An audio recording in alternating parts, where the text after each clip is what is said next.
Hey,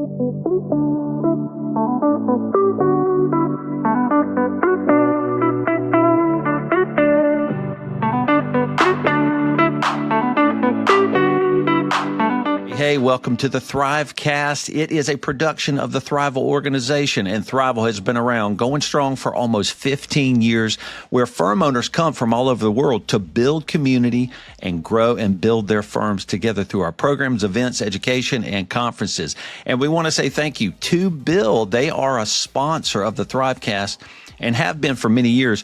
We're actually a 15-year user of Bill in our firm. So thank you, Bill, for helping us as we deploy Bill into a lot of our controllership and CAS work with our clients all across the country. Thank you, Bill, for being a sponsor of the Thrivecast. Hey, everybody. Welcome to another episode of the Thrivecast. We always bring amazing people that know a lot about the accounting profession. We bring a diverse mix and group of people, and I'm really pumped to have Alice Gray Harrison with us here. And real quick, she's been doing change management for 25 years with really large firms, professional service leaders. She develops strategies and builds towards future seamless integration, like huge complicated mergers too of really large firms, and tons of change management initiatives. So she's very creative and very an amazing speaker. I've seen her speak. She's invited me to speak at some conferences. So exciting. We're going to have her speak at our conference, Deeper Weekend. So Alice Gray Harrison, I'm excited to have you on the Thrivecast. Thank you for being here. Yeah, thank you, Jason. This is really fun. Yeah, very cool. So I'm going to have you come to Deeper Weekend in October, and you're going to be talking about change management. Can you just, what is it like to do change management for like a massive firm, two big firms merging? What are some of the problems and maybe some of the great things that come out of a lot of the change management stuff you do with firms at large? Yeah. So, here's the interesting thing, Jason. Whether you're doing an integration or a huge change with 25 people or 20,000 people, the challenges are all the same. And you know why? Because we're people. Because we're humans. And as much as we all think that we are change agile, we like to take the same route to work every day. We like we like things that are predictable. We have a hard time with change. And so, regardless of whether we're I'm trying to get my daughter to change a habit, or I'm trying to get a CEO to change a habit. At the end of the day, we have to help people understand what's in it for them. We have to help them see that the reality of staying the same is more painful than moving forward. Those tenets all remain the same. And there are hundreds of books, if not thousands of books about change.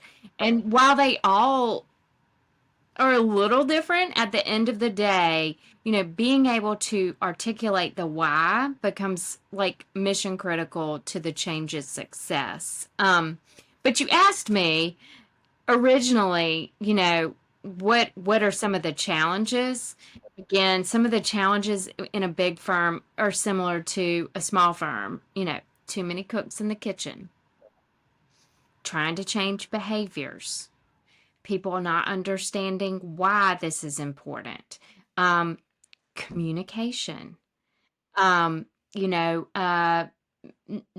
dependencies that haven't been articulated and figured out, unrealistic timelines.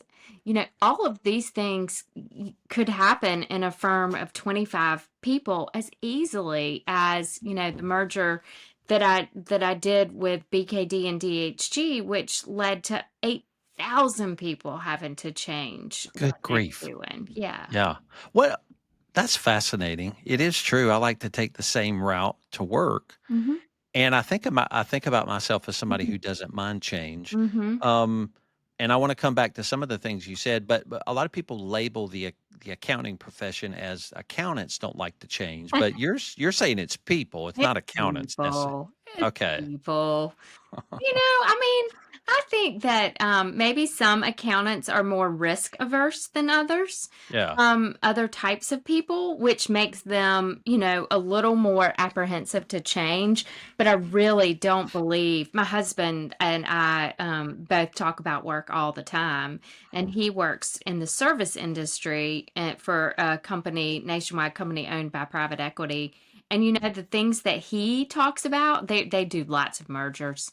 Okay. The things that he talk about that are challenges are very similar to the things that I see as challenges in accounting firms. Yeah. Yeah. Well, you're this change management consultant, like something you're real good at, but you have a PR background. So Do. communication is Mhm. actually, and you said dependency. So something we've learned, of course, things Julie, my partner, has taught me is that it has a lot to do with what you communicate, when you communicate it, the dependencies of we're going to change this first. You got to change this after you change this. Mhm. And there's a third order change that comes after the second and the first one.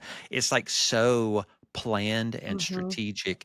It it's actually not change management is not as loosey goosey as people think, from what I've learned, right? It is Oh yeah. very ordered, structured, and you walk people through that plan from beginning to end. Is that kind of how you look at it? Oh yeah. But but the plan doesn't.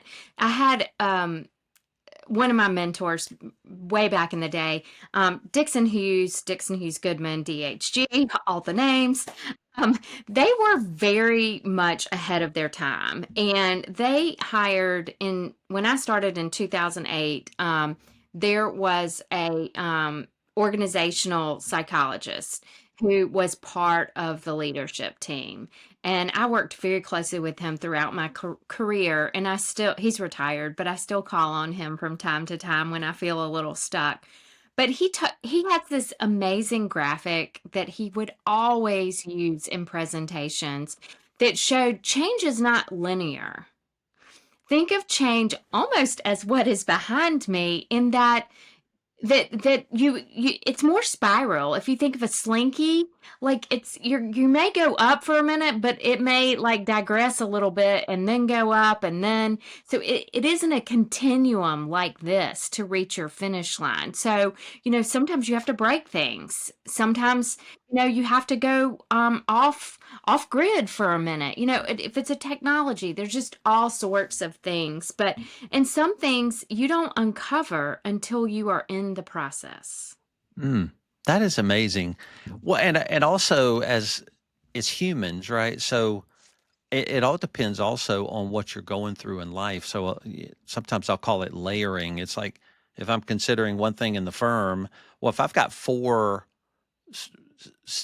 troubled issues in my personal life, Hmm. those are layered on top of the Oh confusion yeah. I feel with work. And so do you do a lot of psychology? I imagine that's a huge part of it. I don't know. I would definitely not say I dabble in that area. I would say that I have come to understand humans in terms of change and how they approach change. But definitely I'm not a psychologist.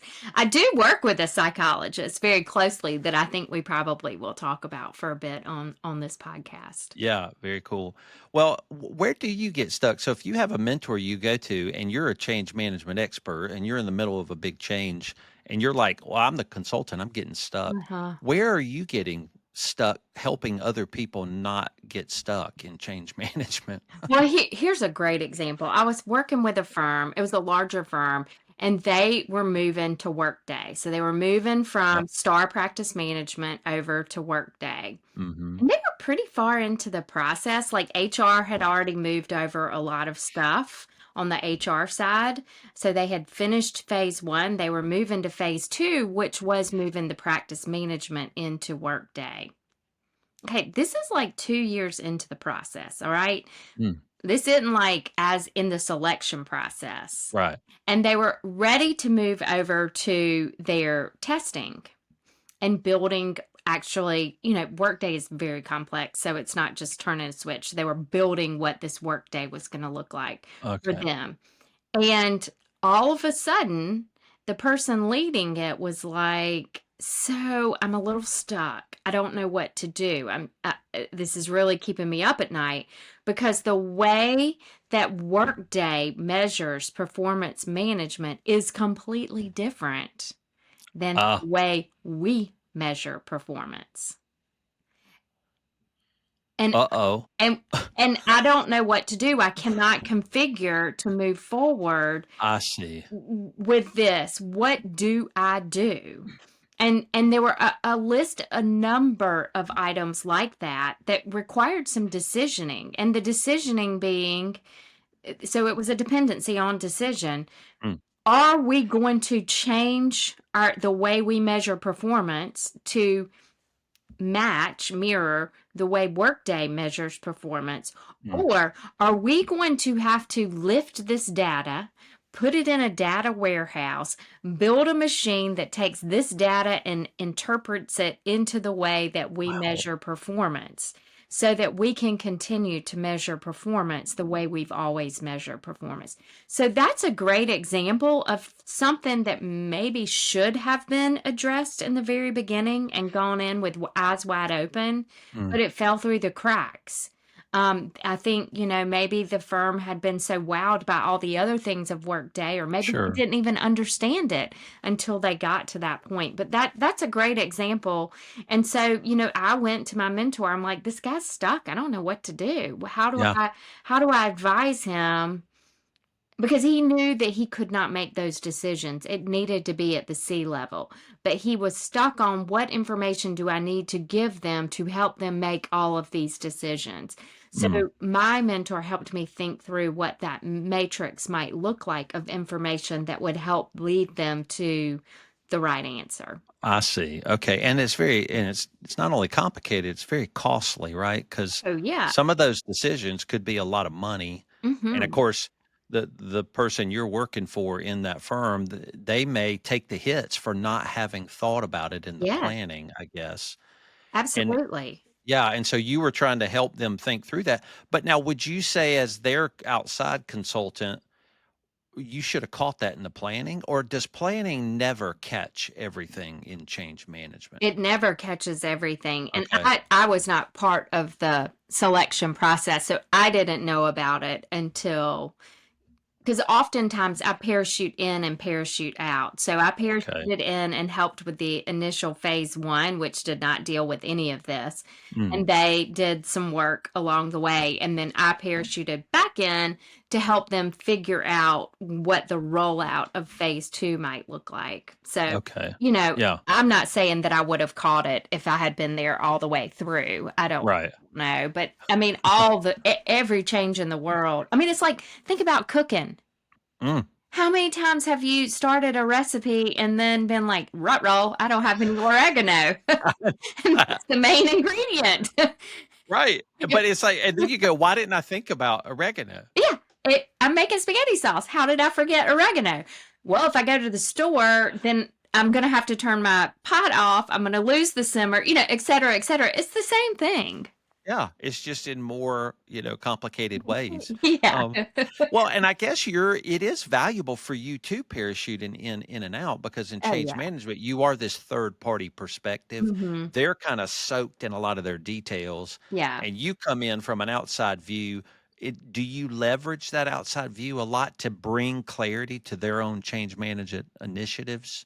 I do, because a lot of times I've done it before. So I bring to Okay. them the experience of having, implemented. Like I'm now helping another firm do a Workday implementation, and Mm. I was able to say, "Have you thought about how you're going to measure performance management going into this?" You're like, I learned something. So yes, they had, and their solution is they are moving their data to a data warehouse and reconfiguring it, but they already had that figured out. So, yeah. you do bring knowledge from past experiences. Yeah. Yeah. Okay. So how about, so, And, I always prepare questions, then I don't use them I because I'm know. so interested in a lot of other Yeah, stuff you're that's telling me. why I didn't S look at your questions at all. I saw them come through and I thought, you They're gonna be know, great. probably ain't even going to stick to this script. No, we're not. No, heck with that script.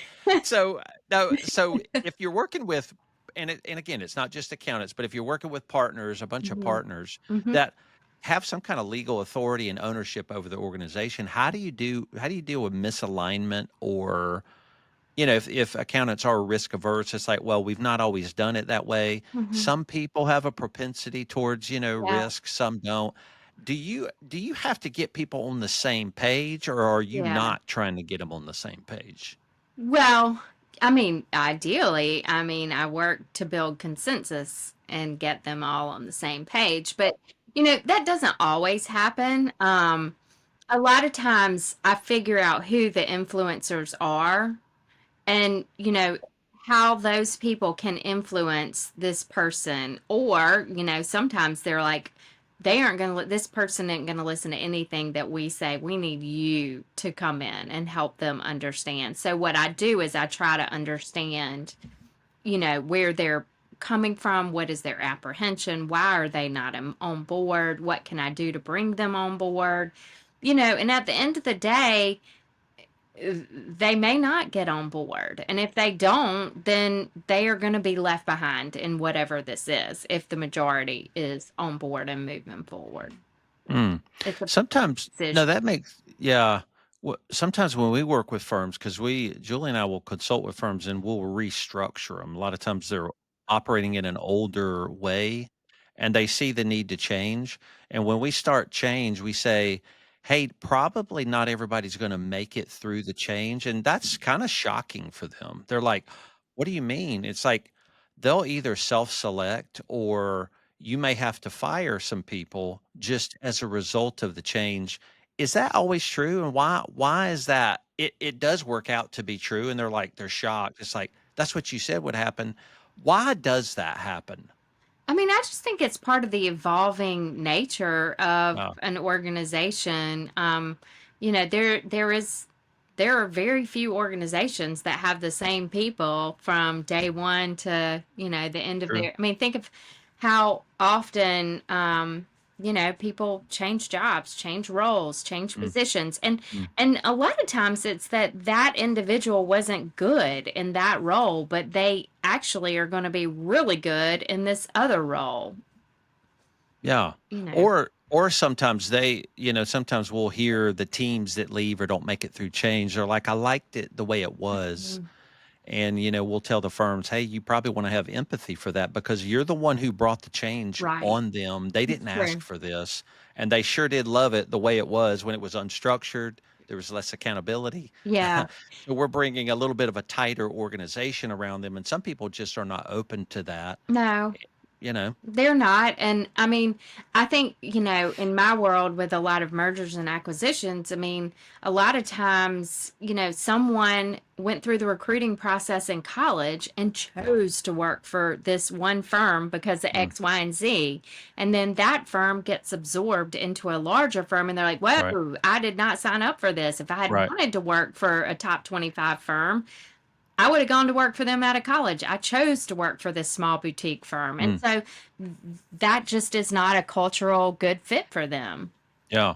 And yeah. And change brings about the reality of this matched you before, it doesn't match you now. Hmm. Do you consult with people on when they come to you and go, "Hey, this change is moving forward. It's causing disruption," which is what Hmm. change does, Hmm. and I'm having some people problems. Yes. Do they bring that to you and you have to kind of work through the people are dragging it down? Do Yeah. you work through that? Yeah. And typically, I do typically work with larger firms, although I have worked with some smaller firms on Mhm. advising. But it's more of a cultural collection of people. Um, so it isn't just like, Susie isn't on board. Can you help us get Susie on board? Which, Mm, of course, I can provide advice. I'm not a coach, though. That's not mm, really what I do right. for individuals. But it's more of a group of people.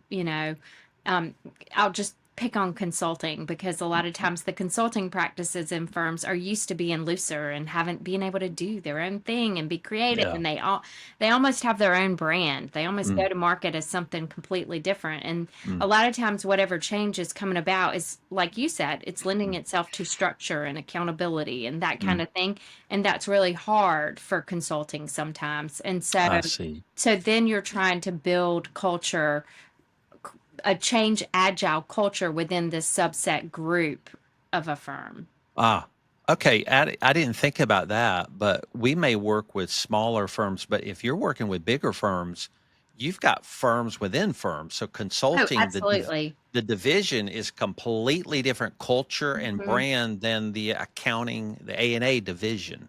Or it could be an office. I Okay. recall, we had in my DHG days, there was an office in another state. I think they had a couple of offices, but they came from another firm that merged in. They had a completely different culture. They had their own ad agency building ads that looked different than ours, but were Oh my. recognizable in their market.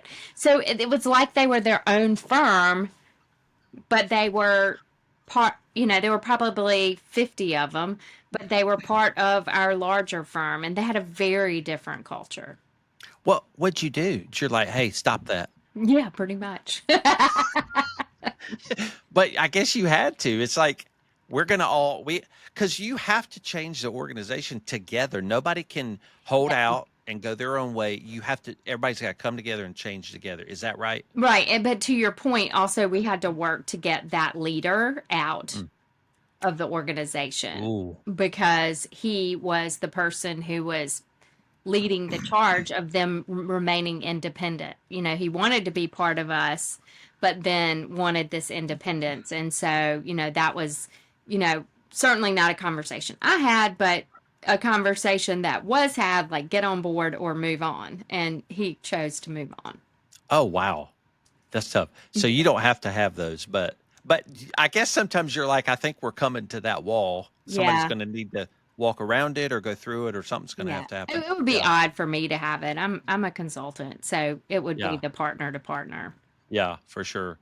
So sometimes so if Julie and I are working with a firm and they're going through some kind of change, I'm getting all my coaching from you now on change management on the podcast. So I'm stealing all your good stuff. But if they say, okay, we're gonna walk the team through it, and they say we got to go get their buy-in. Sometimes Julie and I'll go, well, you don't necessarily have to have buy-in. And what is that label? That's a label we use. Mhm. And do you need people's buy-in? And in some sense, when you have it, they'll move with you more quickly, but sometimes you can't get buy-in, whatever Mhm. that is from Mhm. people. What is buy-in, and is that a real thing? And do you care about it in as a change management professional or Well, I think a couple of answers to this. Gosh, in the ideal world, buy-in's great, right? I want my daughter to buy into cleaning her room, but it's not what really happens in my house. Um, Everybody manages change differently. And I mentioned that I have a business partner who really is a psychologist. She's an organizational psychologist and has done tons of research in the change management space. And and she's also a professor and has built these diagnostic tools. Her name's Victoria Grady, and one of the diagnostic tools that she has is your change response style. And so we're able to go into an organization or a firm. So even if you have a firm of, but what's your average firm size? that we work with could be 20 to 20 50 people. 20 to Yeah. 50 people. So Yeah, small. so there's probably 5 to 10 main people, right? Yeah. 5 to 10 main people, and they could do this change diagnostic, and you'd be able to see how they manage through change because everybody manages through change differently. And if you can understand how people manage through change, then you can work better as a team to build a shared understanding of the change and a shared understanding of how it should be implemented. because we all do it differently. And I never can remember all of this because it's a lot. So I have it on my screen, but there are four main categories of Mm. change response styles. There's secure, preoccupied, dismissive, and fearful. So you probably right now can think of leaders who you've Yeah. worked with that demonstrate all of these different attributes and qualities. And when you're able to understand how people manage through change, then Mm. you can help bring them along the continuum. And Very and it is, cool. I guess, it is a type of buy-in. Back to your original question, but Mm. it's probably not buy-in like you think of buy-in, like I need my daughter to buy in to cleaning up her room. Right, right. Because in some relationships, it's I don't need buy-in, but you care about the people going through the change with you. Yeah. So you want to convince them or bring them along or go, this is going to be way better for you. Hmm. But there's some places where you don't need buy-in. But also, it doesn't help when you force change on a person that doesn't want it. Yeah. That doesn't work, right? Right. No, I mean, but it does if you have underlings because they have to just go along with it. Just a little bit. We want Well, and them to go along and go positively, but it doesn't always work that way. mhm. And that's one thing. So you're going to do a couple of sessions at Deeper Weekend. It's going to be leadership at the conference, and you're going to have two sessions on change. And this first one is preparing yourself and your team for change. Mhm. And I think that's where you're going to talk to us about the change response style, Yeah. which is you taught Julie and I that there is a way to I, I don't know if it's a predictor, but there's a way to assess the style first of the Mhm. people. Mhm. So kind of at Deeper Weekend, are you going to give this test and then everybody figures out what their change response style is? Is that what they get? Yes, that is our goal is so for you to understand what you'll it's a short test and you'll get a report back that shares what your change response style is, and then it shares like how you interact with the different other um styles. Okay, okay. So the goal of that is if everybody on so let's say one firm, right, that has 30 on the leadership team that you're really working with, Mm-hmm. if they're all different, do you teach them how to work with one another Mm-hmm. first The goal is before you start doing the change stuff? well, that would happen in the ideal world. Okay. It doesn't always right. They're like, hurry up, Alice Gray. As you know, it's just like, a lot of times you're just on fire moving forward because everything in the world today is moving so fast Yeah. that the cadence of change isn't like nice and neat and clean. It's like, rapid fire of things that are going. Yeah. Well, but one thing we learned from you is that we can walk in to help somebody change, and sometimes they really do trust us. But if you stop, it's the prep sometimes in advance that really helps people. And we've never helped our clients feel even what or assess their own personal response style to change. And they may not even people don't even realize why they're pushing back or what they're scared of. And some of this prep gets all I guess it meant to pull it out of them. It's like, what are you really going to be fearful of in this process? Yeah, I think that it probably does that. It just shows how maybe not fear might not be the right word. It Mm, could be that you are more of a command and follow person, or yeah. that you require a lot more details and information before you can get on board. Or you might be somebody like me who's like a little, dog chasing a ball who's always excited about the next change and doesn't stop to get the details, even though you need to stop and get the details. Yeah. So everybody kind of goes through change differently. So Victoria, that's her name, right? Your Yes, partner. Victoria Grady. Mhm. She is a psychologist. Mhm. Um, I think this change response style is really short, and Mhm. sometimes I'm like, how can you get the style out of that? But it all comes out of psychology, right? I'm She s knows how to ask the question yes. in the specific way, right? I am so glad you asked that question because it is short. I can't remember. It's like 10 to 12 questions. Very short. Yeah. Um, It did not begin as 10 to 12 questions. She has been doing this diagnostic for over 10, 15 years. And I'm probably going to get this number wrong, but she started with like 40 questions ish. Yeah, and so as she has gone along, she's realized, oh, I can combine this, I can cut this, I'm still getting the same results. Um, all of her surveys are statistically validated. She has a statistician, and she has a data analytics person on her team, and she is continuously, I didn't even know this service existed, but apparently you can take a survey and pay people, I don't know, in India or somewhere to take your test. So you can test validity. So before she went from, let's say, 40 questions to 20 questions, she had testers taking to validate to make sure that so we aren't guinea pigs on this. Like hundreds of thousands of people have taken this test to get them down to, the 10 questions or 12, how many ever there are. That is wild. So at a conference, because I know you speak at a lot of conferences, Mhm. but when people go, okay, I know my change response style, Mhm. what are you going to teach them? Here's how you can leverage that. Here's how not to get in trouble with it. What do you teach them once they know it? Well, I think that the main thing is just really, it's more about self awareness and understanding how Okay. you are navigating change and how the way you are navigating change may be slightly different than your peers. Doesn't Mm, make one better than the other. mm, But understanding the differences and the different types of information, the different cadences that need to happen, the pressure points. It's just we mm. as humans just are like I said at the very beginning, we're the problem. We Yeah, are the for sure. problem. That's right. Yeah.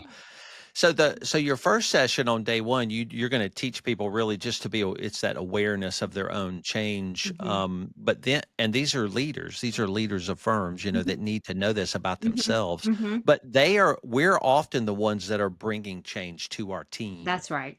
And the team never signed up for it, right? Nope. Never said, "You know what? Let's change. This will be Yeah. fun." Yeah. So your next session is rolling change into your team. Yeah. So now it's us knowing our change response style. Now we're going to go push it onto other Mhm. people. That's right. Like, what are what does what we learn about ourselves help us do that better for or to our team? Yeah, I think that that it really helps us understand um where our weak points are. So if you're a command and follow leader, Mm, you do not understand why somebody would need more information to get on board with change. right. All you really need to know is that I said that you're doing this. But this other person really needs a lot of information to get on board, to feel comfortable moving forward, to not have anxiety over Mm, what this change is. And so all of a sudden you're like, wait a second, I am command and follow leader, but mm. I recognize that some people are not command and follow when it comes to change. They might need more information than I would need if somebody told me that I had to do something. Yeah. Does that So make it sense? Yeah, yeah, that makes sense. And so it's really me once I learn my style, especially once I learn my style in relation to the other leaders in our firm and their style, I've got to learn to serve them and go, you need more information. I don't want to give it to you and I don't need to, but to make this change successful, That's I'm going right. to slow down and give you what you need. That's right. It's really kind of a self-sacrifice Mhm. to serve the greater purpose of the change initiative. Mhm. Is that what you want people to do in these big efforts of change? Yeah, and I would say, as a leader, you have to address all the different styles. So going into it, you Mm, have to have all that information. You have to create a sense of urgency. You have to create the optimism for what's going to happen in the end. Like all of those things are mm. necessary for you to successfully lead an organization through change. That is wild. That matches probably stuff you've taught us and what Julie's taught me. Sometimes we're telling the leader because sometimes we'll say, "Hey, CEO, founder, you're going to say this because we're about to ready to kick it off. And they're like, that's so weird that you're writing stuff for me to say. We're like, please do not say the things you think you want to say. And why do we have to script what they say? What's the danger in just saying, hey, go let them know it's going to be okay and tell them we're starting? Well, yeah, and this is where the communications hat of Right. me comes on. So anytime there's a major change, I build what I call a content compass. And that content Nice. compass has a grounding vision statement for whatever that change is, Mm, and really addresses all the questions that the leader is going to need to have answers to. okay.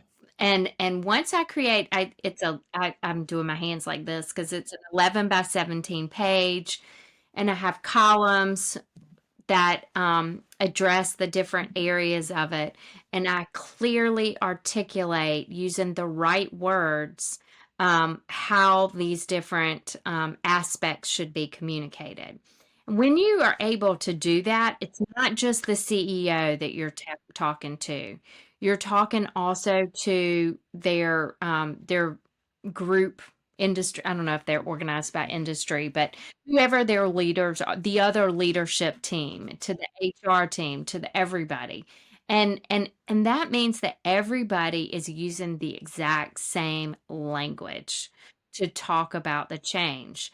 And what that does is that builds trust within the organization. Because if you have the CEO using these words, saying, we're going to quickly and efficiently implement this change, and it's going to bring great growth to the firm.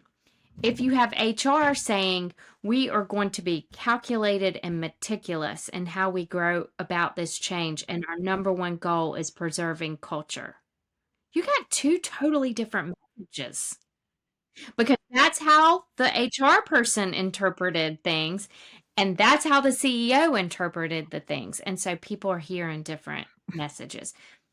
Okay. Okay. So it's a human's propensity to interpret and assume what the language is, and what you do as a professional is you're like going to take away your assumption, and I'm going to give you the Yes. words. And if you all say it at the same time, we're going to affect the same feeling and thoughts that we really need people to feel. Hmm. And and again, it's less what the CEO wants people to feel. It's more the service to the organization and the Yeah. change Yeah. it's trying to happen. Yeah. George Bernard Shaw has a quote that's one of my favorite quotes, and it is, the single biggest problem with communication is the illusion that it has taken place. Yes. So true. And we think, and you're right, as humans, we all feel that in our friendships, Hmm. our marriage, our Hmm. partners, everything. Because I mean, we never get that right No. fully, And ever.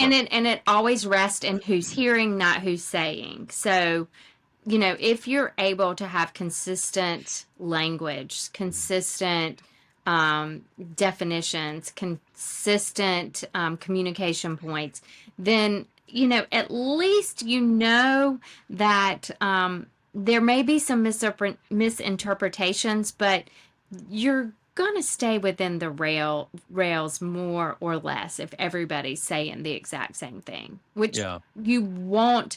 When you go through change, one of the most important things is trust, and building Okay. trust among the organization.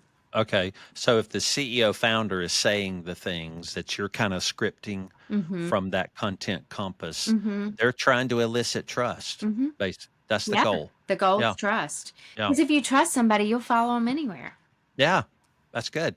Well, what do you do with a leader who you're like, "Hey, we're going to lead the change this way. Let me work with you on the content compass." And they go, "I don't think I need that. Like, Yeah. I'm a pretty good speaker, pretty dynamic. I've done this for 30 years. I think I'm good. We'll skip that part." What do you do? I work I work for the leader, so I'm not gonna walk away and be like, well, I can't work with you anymore. Sorry. You're like, send me the check, and that's Yeah. not what I suggest, but we'll do it your way. And I also am not the person that's my way or the highway.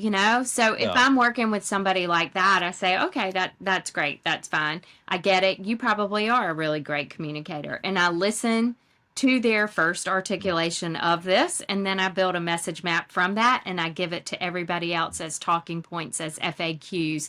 And so we're capturing his language. Uh, Because okay. typically, if people think they are good communicators, I find that they really indeed are. Okay. So you're gonna adapt a little bit to a leader like that, Oh, because your goal absolutely. is for the benefit of the organization, for the Yeah. change to be effective. So you'll kind of spin and change too if you need to. Mm-hmm. Yeah. And I have found, though, that most leaders, even ones who say they're great communicators Mm. and don't need my help, once they see this in action, they Yep. love it. So This is helpful. so amazing. This is so helpful. You did all the thinking for me. Oh yeah. Yeah. And they start to trust you. They're like, "Guy, you know what you're doing." Yeah. You're like, "Yeah, that's why I have this job." I have never encountered a leader that was like, yeah, never do that for me again. Well, I know it's so. Well, I remember, Julie became my partner 10 years ago, and when I was running a firm earlier before her, I was a little bit off the rails. I was younger. I didn't know. I hadn't led really that much, and I was just making a lot of mistakes, and she became very methodical about things, and it really does calm things down. A lot of times it slows things down so that everybody can think, and then you realize when I share something with people, it even though I may not feel the weight of my own words, but people hear it from a CEO different, and they just absorb it different. And she's like, "People are hearing it this way. You can't just be frivolous with your word." Yes. And that frivolous, I love that point. It's true. I worked with our head of tax, who was such a brilliant person. Mm, And somebody said, I need for you to work with him because he's so smart and brilliant, and his brain is moving so fast that he just says something completely different every single time he's talking, because he's talking just like he's thinking about it, right?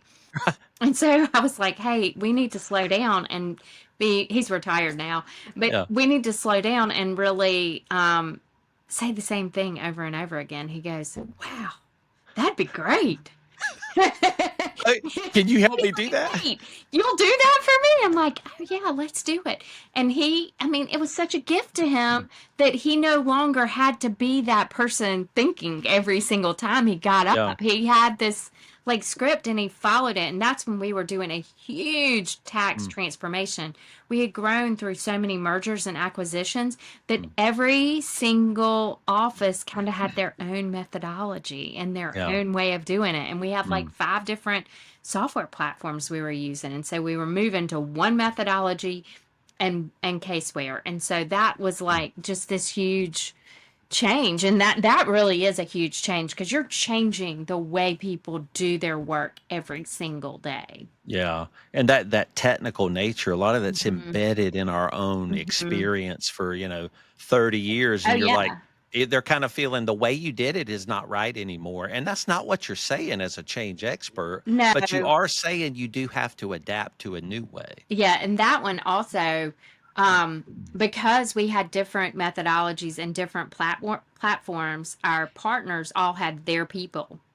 Okay, Ah, so mm, so like I might be, Bob's person, and so that meant that I only could work with Bob because I knew he only could work mhm, with me because I knew it, and we were moving to a pooling system where you might be in Greenville working for somebody in California, ah. and so this was a huge change for the firm. And the change was necessary because what would it make the organization more efficient, more Hmm. profitable? That's Oh, kind of all the the goal? things, all the Oh, things. And uh, technically, it would make us, better because we had one methodology that could be, replicated, and people could Yeah. some people were working off of 3 different methodologies. Yeah. And so that's hard on the employee too. Mhm. So Very. any kind of change that brings an organization to a more consistent Mhm. way to do things is always a better move. Absolutely. And It doesn't mean people love it, but that's always a better move towards being more valuable. it also creates value for team members in that they have the opportunity perhaps to work on different types of clients, different industries. So Mm, then they could pick which one they really wanted to be their focus. I mean, otherwise, if you're just mm. working with Bob, the partner, and Bob does dealerships, you've had no exposure to Right. financial institutions or Yeah. individual tax or whatever it is. So it just Yeah. creates this world of opportunity for people as well. Yeah, that's why, and Mm. it's okay. So it's a change management around maybe a tax program, but it creates Mhm. so much Mhm. more Yes. for everybody. Oh, it opens up growth paths for employees. Mhm. It makes the firm more consistent. It makes it more able to acquire other firms more easily. I Absolutely. imagine, Yeah, like it's absolutely. so powerful Mhm. what it does. Okay, we're running out of time, Okay. but get a quick case study Okay. for, let's say, small firms. Most Okay. small firms will be listening to us, Yep. and if they're changing from compliance to advisory Mhm. or anything like a completely brand new workflow system that Yes. affects everybody, what are some of the first 2 or 3 things they really need to be thinking about or doing just to affect, and it's on about 20 or 30 or 40 people in a Okay. firm. Um, well, we're changing behaviors, right? Okay. We're also probably changing our culture. On both of those examples, we're Mm, changing our culture.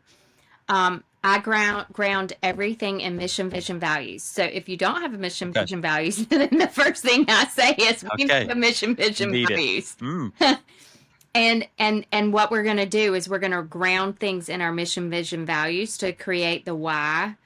And we're going to show how this, whatever this change is played out in real life. What is this going to look like when these behaviors have been completed? So we're going to create our why statement. We're going to show how this works in real life. We're going to have a clear timeline of how this is going to flow out. And we're going to have a very clear communication strategy. I don't do project management, so I'm not a project manager. I cannot speak to project management, but every change needs a project manager in addition to, the person who's helping change the hearts and minds. So, I'm going to make sure you've got somebody who's holding everybody accountable, which is what the project manager does. Um, we've got our why statement. We've got our timeline that this project manager is going to follow. We're grounded in our mission, vision, values, and we're clearly showing behaviors of what this will look like if it's a success. mm, that's good stuff. Well, you jump. I'm talking about software, and you're like, we're changing the culture. I'm like, nope. I said I'm changing software. You're changing culture. You're what? Well, connect that. Why does that change the culture? Why does a big tax software change the culture? It changes how you are doing your day to day interactions. Okay. I have a firm who was on an RSM platform, I believe, for assurance, Mm, and they just had to move to another one. And in this new world, their assurance professional standards group has to deliver all changes through the software, blah, blah, blah, blah, blah. mm, It is a huge change in behaviors because now all of these changes aren't just instantaneous with FAQs and questions. The employees are actually having to figure things out on their own and then go to the professional standards group to say, am I interpreting this right? Or mm. I uncovered this. Do you have a way to answer this? So it's moving the organization from follow the leader to, oh my gosh, I'm choosing my own adventure as I go. Right. And that was Okay. just a software change. Golly, that's amazing. That's good Hmm. stuff. Yeah. Well, Hmm. cool. Well, Alice Gray, this has really been all I could keep talking about. No, Change. I'm It's so so excited so to big. be at your weekend and Can't wait. October. October. Yeah, I'm yeah, like, when is this yeah, October? yeah. And we didn't even talk about organizational change readiness. So hopefully we'll get to that on Deeper Weekend. And I love it. I look forward to all the side conversations. I look forward to Oh, yeah. learning about everybody's favorite places in Greenville that I've never been to Yeah. because I live in Greenville, by the way. Yeah, you do, yeah. So you know a lot of them. So it's going to be cool. Well, how do people? You do write and do a lot on LinkedIn. So how can people follow you just to learn more? Yeah. So I'm on LinkedIn. It's Alice Gray Harrison, just my name. I also have a website. It's aghconsultinggroup.com. I have a blog. I write a couple times a month on my blog. And, Hmm. just I'd love to connect. And if you have any No, questions before the weekend, reach out. And I'm just really looking forward to being there with Jason and everybody. everybody, cool. All right. Well, thank you, Alice Gray, for coming on the podcast and for coming to our conference. We can't wait to have you. You got it. Thanks, Jason. All right. We'll see you. Bye bye. Bye.